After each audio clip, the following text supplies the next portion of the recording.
on, vinyl community? Welcome to another video with the Record Spinner. In today's video, I'm going to be talking about the Genesis vinyl reissues. Now, what can be said about the band Genesis? They are by far one of the most successful rock bands ever.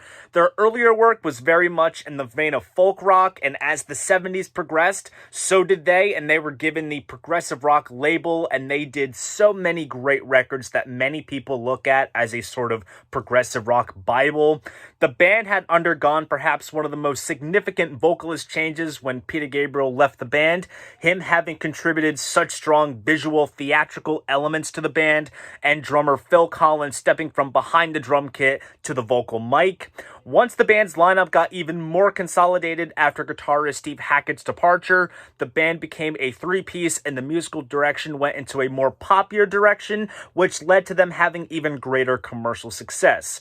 And even though the prog snobs tend to swear solely by the Gabriel years or the early material that Phil Collins sang on, they are a band that was still always progressive throughout their commercial peak in the 80s, but that is a whole other story. Now, for myself, I grew up listening to Genesis. I remember seeing photos and videos of Peter Gabriel in the various costumes, and I was like, what is this? I need more of it. And the very first Genesis album that I ever listened to was A Trick of the Tail, and that crazy fusion middle section in Dance of the Volcano just completely sold me. And of course, my parents are both huge Genesis fans. My mother is what you could call a fangirl, because back in the day, she had all of the Genesis fanzines, and she made a scrapbook and all kinds of cool stuff. And as much as I love Genesis and their music, they are a huge part of my life because my family and I have done little mini vacations seeing Steve Hackett live. I have met him numerous times, and I also work as a lighting director for a Genesis tribute band called The Genesis Show. If you're in the tri-state area in the States, you need to check them out. They are fantastic. They do the music justice. So Genesis is just more to me than a band that I just happen to enjoy because I have all of these ties. I have been babbling way too much, so enough of the chit-chat. Let's jump into what this video is all about. So before we focus on the vinyl reissues, attention must be drawn to the releases that basically instigated all of these vinyl reissues, and those are these period box sets. So between 2007 to 2009, Rhino released these box sets that brought together the studio albums that came out within certain eras. We have the green box here, 1970 to 1975, basically the Peter Gabriel years. And then we have the blue box, 1976 to 1982. This covers the early Phil Collins led material up until when the band became a three-piece. Then we have the red box, 1983 to 1998. This covers the band's most successful commercial period up until when Phil Collins left the band. And then there was also the live box set from 1973 to 2007, which brings together all of the live albums. Now, these box sets include brand new stereo and 5.1 mixes of all the albums, which were done by Genesis audio guru Nick Davis, along with band interviews, music videos, live footage, and such. And they also came with bonus CDs and DVDs, which included single B-sides, EP tracks, and other oddities. Now, considering how these box sets were curated, it made sense to do vinyl counterparts, so they did vinyl box sets of the studio boxes. In 2008, we got 1970 to 1975. In 2012, we got 1976 to 1982. And in 2015, we got 1983 to 1998.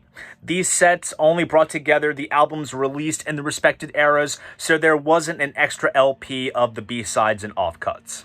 Now, what gave the CD box sets this sense of exclusivity was the bonus discs and the book, which meant that all of the albums did get released separately, and the same can be said with the vinyl box sets. Now, the individual albums on vinyl came out at different times, almost like in spurts, and then sometimes the box sets would follow suit later, such as the blue box. But here is where the catalog gets a bit complex. Now, like I mentioned, Rhino had licensed the Genesis catalog, and they oversaw the various box sets and reissues in the US. Within Europe, they were distributed by Virgin. Virgin had done another Genesis reissue campaign in 2016, basically repressing the same pressings from before. And then in 2018, Universal Music, which owns Virgin, did their own series of reissues using the same metal parts as before. So for the past several years, they have been repressing the same records. And what is odd is that certain pressings, whether it's the early Rhinos or the early Virgins, are going for crazy prices on Discogs, but doesn't necessarily matter which edition you get. Not necessarily, however, they do have their differences, which I will get into in a bit.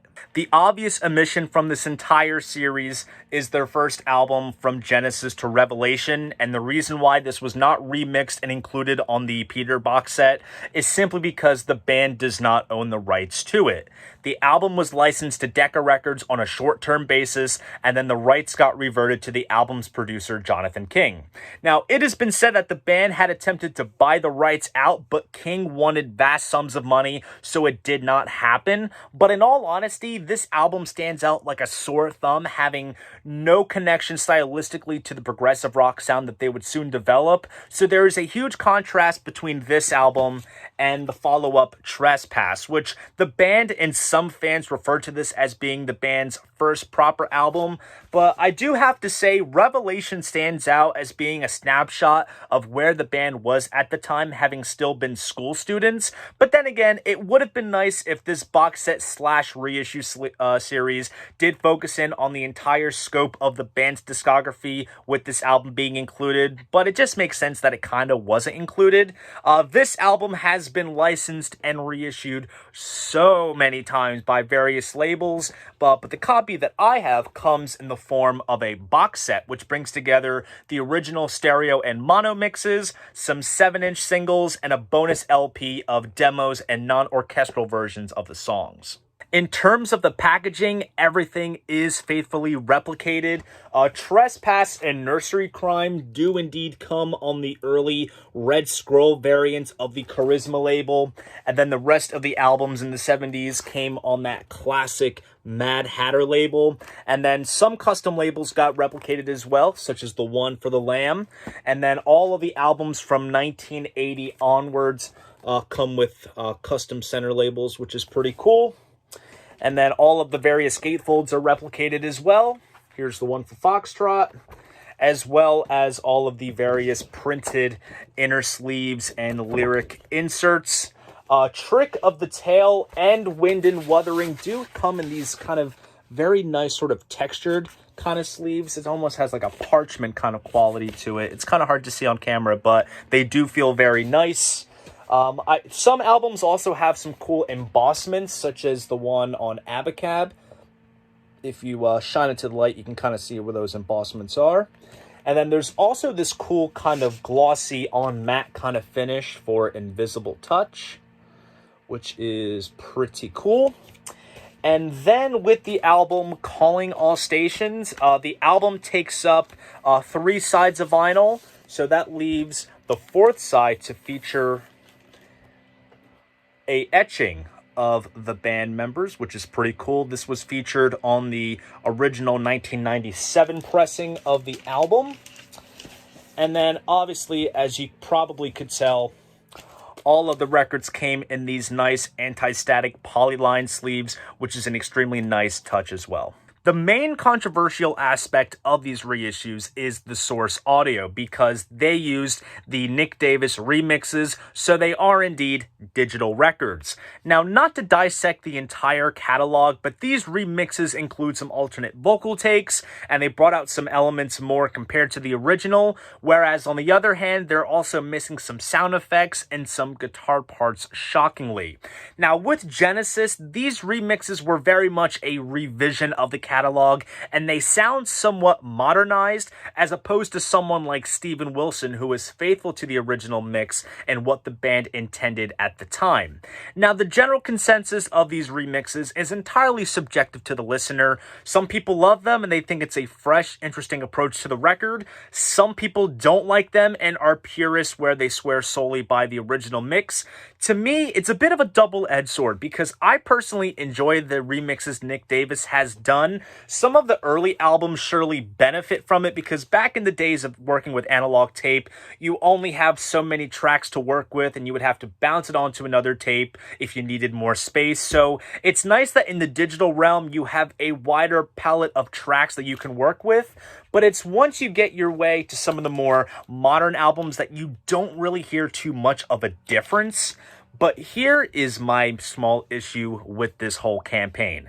These remixes are basically replacing the original mixes. Since the release of the box sets, anytime a Genesis album gets re-released or reissued, they are using the remixes. So it's almost like a rewriting of history and they aren't keeping the originals in print, which I feel isn't right because for decades people have come to be associated with the original mix. And just the notion that that was what came out back in the day means that it will be the basis for what would come in the future in terms of remixes. Now, perhaps sometime down the road, the originals will get a remastering and get back out to the public, but as of right now, it isn't looking too promising. The Rhino pressings were pressed at Palace, and the various Virgin and Universal pressings were pressed at Optimal. These pressings were also mastered by Miles Showell, utilizing the Paradigm half-speed process, which was at Metropolis Mastering.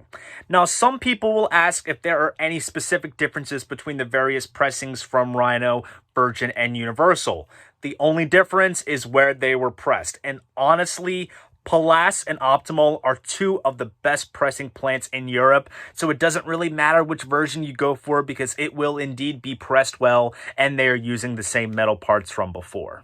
Now, the big verdict is, how do these reissues sound? And to my ears, I think they sound very good, and I think the best way to experience these remixes is indeed on vinyl. And I'm not just saying that for the sake of this channel being vinyl-based, because there is some science to it.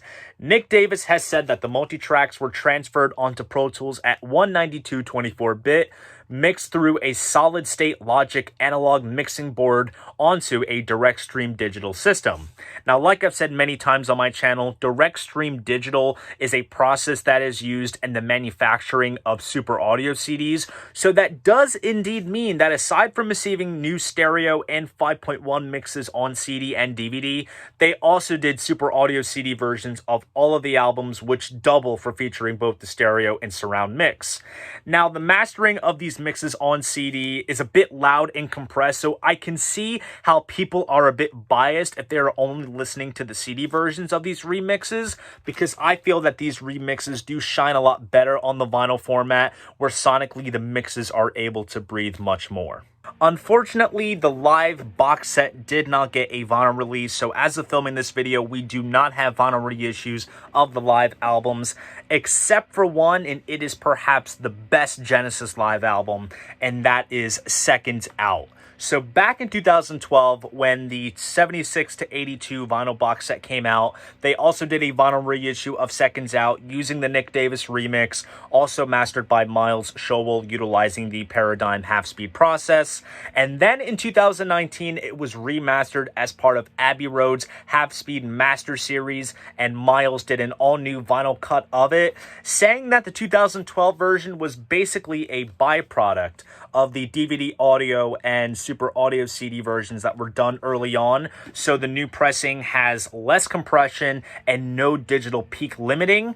The European version comes with the Japanese style obi strip and a certificate of half-speed mastering, but the US market got a version that comes with a pretty cool hype sticker, and this pressing sounds absolutely jaw-dropping, and I cannot recommend it anymore.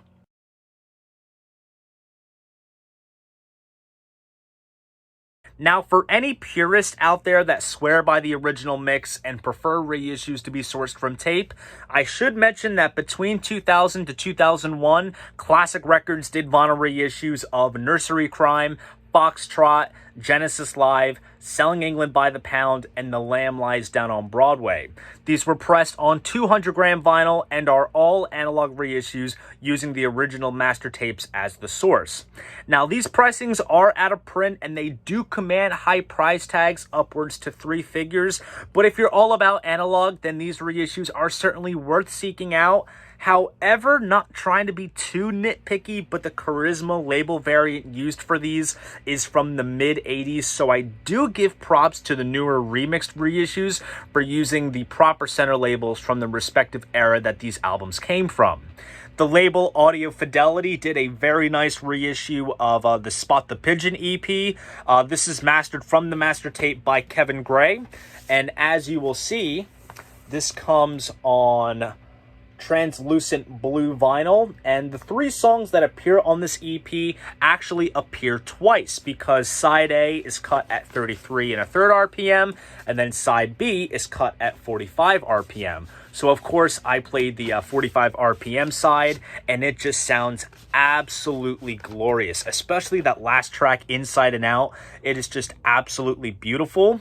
Now, I'm not sure if there are any plans down the pipeline to do all analog reissues using the original mixes and master tapes, or at least new high-res transfers of the master tapes, but who knows what could come in the future. In the meantime, these remixed reissues will serve you well, and I do suggest perhaps checking them out. Despite what slight liberties were taken, they are best experienced on vinyl, and you won't be disappointed. So there you guys go. That is my video on the Genesis vinyl reissues. If you enjoyed this video, please go ahead, give it a like, subscribe to the channel, and if you want to support this channel, be sure to check me out on Patreon. See you guys in the next video, and most importantly, keep the record spinning.